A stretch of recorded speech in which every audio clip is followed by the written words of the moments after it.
Hello guys, नमस्ते। कैसे हैं आप सब? मुझे लगा आज मैं अपना संडे आप सबके साथ शेयर करूं। सुबह उठते ही हमारा पहला काम होता है ये कर्टन्स खोलना।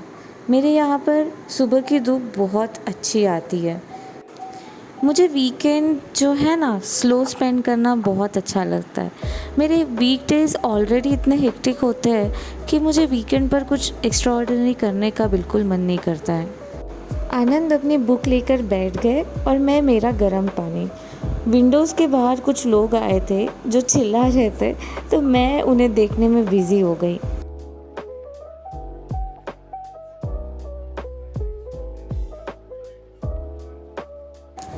ये जो प्लांट्स हैं ना, वो हमने सारे गवर्नमेंट नर्सरी से ख़रीदे थे और ये सिर्फ 10 और 20 रुपए के पौधे मुझे मिले थे। इनकी कंडीशन जो हम बाकी नर्सरी से ख़रीदते हैं उससे काफ़ी ज़्यादा बेहतर और बेटर है। चीकू हमारे पहले बच्चे से कम नहीं है। मेरे हस्बैंड ने मुझे चीकू को as a first wedding gift दिया था और ये है हमारी प्रिंसेस परी। इसे तो कडल्स बहुत ज़्यादा पसंद है। इसका एक अलग ही मॉर्निंग सेशन मुझे करना पड़ता है। इसे ना मेरे बालों के साथ खेलना बहुत पसंद है। चाहे मैं कितने टॉयज़ दे दूँ पर ये बालों के साथ ही खेलेगी। फिर शुरू हो जाता है हमारा इंस्पेक्शन। हम डीमार्ट से कुछ सामान लेकर आए थे, तो मैं उन्हें अरेंज करना शुरू कर रही थी और यहाँ पर मैडम को आकर सब देखना था कि हमने क्या क्या सामान लाया है। हम मजाक में हमेशा कहते हैं कि हमारे घर पर 2 स्टेप वेरिफिकेशन है। जब तक ये 2 स्टेप वेरिफिकेशन होता नहीं है तब तक कोई भी सामान हमारे शेल्फ तक जाता नहीं है। फिर बड़े इंस्पेक्टर सर आ गए। उन्हें ना मैं हर एक चीज़ ऐसे दिखाकर वेरीफाई कर रही थी और ये हमेशा का हमारा एक रूटीन ही बन चुका है। जैसे मैंने आपको कहा था, ये टॉयज़ के साथ खेलना बिल्कुल प्रेफर नहीं करते। इनको ऐसे ही कुछ ऊट-पटांग चीज़ें चाहिए होती है। मुझे हेल्प करने के लिए फिर आनंद आ गए। सच बोलूँ तो अगर इनकी हेल्प नहीं होती तो मेरे लिए ये सब मैनेज करना बहुत डिफ़िकल्ट हो जाता। मेरा मंडे टू फ्राइडे का रूटीन है वो ऑलरेडी बहुत ज़्यादा हेक्टिक होता है और उसके बाद पूरा घर देखना is not at all easy. Anand और मैं हमेशा हमारे टास्क डिवाइड कर देते हैं। मैडम मुझे कभी भी साफ़ सफाई करने ही नहीं देती है। मैडम को हर एक चीज़ में कंट्रीब्यूट करना ही होता है। परी तो पूरा टाइम मेरे आसपास ही रहती है। कभी मॉप के साथ खेलने लगती है, कभी बकेट में झाँकती है।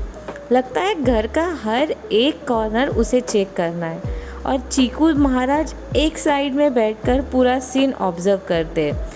दिवाली आ रही है इसलिए हमने डीप क्लीनिंग शुरू कर दी। ये दोनों खेल रहे थे और खेलते खेलते उनका स्प्रिंग नीचे चला गया। आनंद उन्हें निकाल कर दे रहे हैं। जैसे ही स्प्रिंग निकाल कर देंगे वैसे ही इन दोनों का खेलने का मूड चला जाएगा। ये हमेशा होता है। दोनों कुछ खेलते हैं, नीचे गिरा देते हैं, फिर जब निकाल के दो तो उनका मूड चला जाता है। इन दोनों की लड़ाई शुरू होने के लिए कोई भी रीज़न नेसेसरी नहीं होता है। मन आता है तो लड़ना शुरू कर देते हैं। मेरे सारे काम होने के बाद मैंने भगवान की पूजा की। मुझे हमेशा पॉजिटिव फील होता है। फिर शुरू हो गई इन दोनों की लड़ाई। ये क्यों लड़ते हैं मुझे आज तक समझ नहीं आया। हमें कुछ काम था इसलिए हम बाहर निकले। धूप थी पर थोड़ी हवा भी चल रही थी। गांधीनगर का वेदर ना आजकल बहुत हॉट सा लग रहा है। वैसे बारिश तो हुई थी यहाँ 2 दिन पहले, बट अभी भी गर्मी कम नहीं हुई है। अब दिवाली आने वाली है तो सोचा घर के लिए कुछ सामान खरीदूं, इसलिए हम कुछ अच्छे लाइट्स देखने के लिए बाहर गए। फिर मुझे दिख गई बिंदी। मुझे ना बिंदी दिखने के बाद बिल्कुल रेजिस्ट ही नहीं होता है। घर आने के बाद मैंने सिंपल से पराठे बनाए। ये बहुत सिंपल रेसिपी है और जल्दी भी बन जाते हैं, यम्मी भी बहुत लगता है। लंच के बाद मैंने कुछ देर तक रेस्ट किया। फिर शाम का हमारा चाय का प्लान बन गया था, तो उसके लिए हम बाहर जाने वाले थे। ऐसे ही रैंडम संडे को हमारे रैंडम प्लान्स बन जाते हैं। हमारे दोस्त वहाँ बाइक से आ रहे थे और उन्हें मैं रिकॉर्ड कर रही थी। फिर हम सब मिलकर चाय पीने के लिए गए। ये हमारे यहाँ पर एक नया आउटलेट ओपन हुआ है और वीकेंड को हमारा मैंडेटरी होता है पानी पूरी खाना, ये कंपलसरी है। ऐसे वीकेंड्स ना मुझे याद दिलाते हैं कि हैप्पीनेस हमेशा कॉम्प्लिकेटेड नहीं होती है। बस अपने लोग, अपना घर, अपने प्यारे से बच्चे और एक गरम चाय। सो ऐसा ही था मेरा simple Sunday. See you in the next vlog. Take care.